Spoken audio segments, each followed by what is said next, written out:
Hey everybody, this is Eric Sorensen coming to you from my new office. It's not quite made up yet, but it's in the process, so forgive the unmade up look of it. Here to talk to you today about Ruth chapter 3. In case you don't know me, I'm a contributor to Christ Hold Fast, co-host of 30 Minutes in the New Testament, and church planner of Epiphany Lutheran Church in New York City, and part-time associate pastor at Hillside Lutheran Brethren Church in New Jersey. So, a lot of hats to wear, father of 3, husband to Missy, etc., owner of Chestnut the dog and Oreo the cat. I think I have officially given you all the things I do. Good morning, good to be with you. We're in Ruth chapter 3, so we're about halfway through the book, and today I want to talk to you about how your faith responds when plans don't seem to come through. What does faith do when things don't seem to work out the way we thought? In this week's text, Naomi, that's Ruth's mother-in-law, comes up with a plan for her daughter-in-law, Ruth, that requires faith, really, of everyone involved, of every player that will be involved, especially, as we'll see later in chapter 3, when it seems like the plan may not work out. And so let's read from verses 1 through 5 to get the story, and then we'll dig in a little bit. It says, "Then Naomi, her mother-in-law, said to her, 'My daughter, should I not seek rest for you, that it may be well with you? Is not Boaz our relative, with whose young women you were? See, he is winnowing barley tonight at the threshing floor. Wash therefore, and anoint yourself, and put on your cloak, and go down to the threshing floor. But do not make yourself known to the man until he has finished eating and drinking. But when he lies down, observe the place where he lies. Then go and uncover his feet and lie down, and he will tell you what to do.' And she replied, 'All that you say, I will do.'" End of reading. Well, first of all, it appears that Naomi is now viewing Ruth as really just her daughter rather than daughter-in-law. She says, "My daughter, should I not seek rest for you, that it may be well with you?" The word for rest in this sentence is the same word used for rest found in chapter 1, verse 9, when Naomi was urging her daughters-in-law, Ruth and Orpah, to go back home to Moab to hopefully find a husband before they grew too old. Back then, when a woman found a husband, it was sometimes actually referred to as finding rest or security. I don't know how often modern day people would describe that to be the case, but that was the way it was back then. And Naomi, like any good mom, is trying to find a husband for her daughter. Once it was made clear that Ruth just happened, quote unquote, we talked about that over the last few weeks, that there's no really such thing as just happened. There's no coincidences. Once she met Boaz, just happened to, a relative and potential suitor, Naomi wastes no time encouraging the relationship. Boaz, after all, is their, or can be, their kinsman redeemer, which, if you remember from last week, was someone within the family line that would buy the land left by the deceased, or would father a child with any widow that was left behind, and would therefore take care of the widow and carry on the family name. And so Naomi essentially says to Ruth, I'm sort of paraphrasing here, but this really is what she's saying to her. She's saying, get your makeup on, spray the perfume, get your best pair of jeans on, because tonight I want you to look good for Boaz. That's essentially what Naomi says. Everything, and that's not abnormal. She wants her daughter-in-law to be attractive to Boaz. That's really what she's saying. When she encourages her, put on your cloak and go down to the threshing floor, that's what she means. Wash up, she says. So go down to the threshing floor and don't make yourself known, though, until after he falls asleep. Now, once that happens, then I want you to uncover his feet. And now the story starts to just sound weird. We get ready, make yourself look pretty so that he notices you. But then this whole thing of wait until he's eaten and drink enough so that he falls asleep, and then just lay right next to his feet and uncover them. That's weird.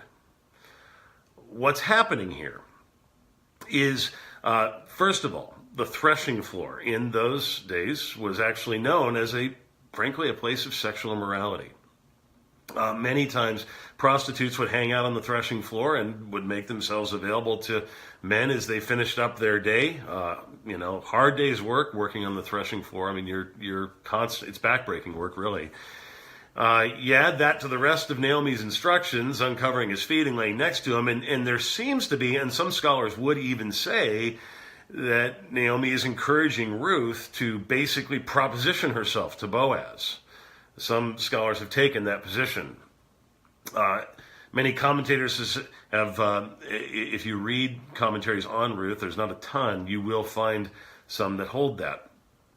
And so you might expect Ruth to say, what are you talking about? No, I'm not going to do that. But instead she says, sure, no problem. Now why? Why is that? Well, I think for scholars to suggest that Naomi is actually calling her daughter-in-law to proposition herself is just a bridge too far.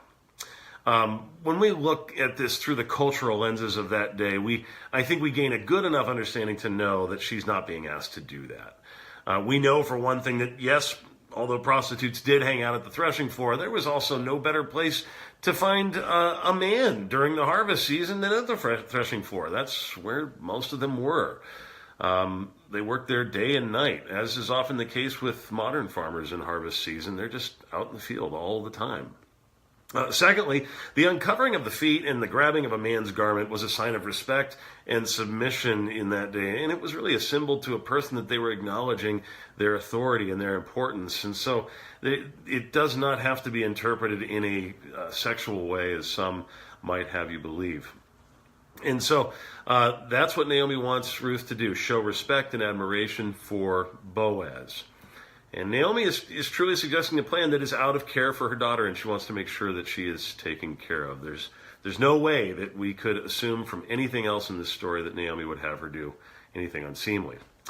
So that's what's going on here. Let's pick it up at verse 6 to see what the response of faith is, and we'll conclude with verse 7. And Ruth replied, "All that you say, I will do." End of verse 5. So she went down to the threshing floor and did just as her mother-in-law had commanded her. And when Boaz had eaten and drunk, and his heart was merry, that's sort of biblical language for probably had a few too many, he went to lie down at the end of the heap of grain. Then she came softly and uncovered his feet and lay down. Notice the first words out of Ruth's mouth. All that you say, I will do. In response to Naomi's plan, all that you say, I will do. If you want to know the response of faith in any situation, ultimately it's us saying to God, all that you say, I will do. After all, there is certainly risk in this whole event. Ruth could be seen and mistaken for a prostitute. She could be seen as morally questionable for just being there, or could have been, her faith, though, says, this is what I've been called to do, and so I'm going to act. I'm going to go where my Redeemer is, because I believe that my Redeemer is the one that God wants me to be with. I believe that Boaz is the one who has bought me and will pay for me, who will take me to be his own. And so too, there are many times, and will be many times in our life, where God calls us to do things that seem difficult and challenging and risky and hard. And the response of faith is to say, all that you say, I will do. What is God calling you to do? Is God calling you to do something that might be uncomfortable even now, that you're frankly avoiding? Ruth was called into that. And what motivated her to do it is what the Lord wanted for her. Always remember that when God calls you to do something that seems even crazy, or something that doesn't seem like it will work out, at least according to your plan, that according to his plan, he is not absent. He knows what he's doing with you. And the response of faith, being aware of this, says, okay, Lord, all that you say, I will do. All that you say, I will do. Well, I hope that encouraged you today. I pray that God would give us faith to trust like that in his word and his plan for our life today. And hope you have a great rest of the week. Good to be back with you here on Tuesdays. God bless you.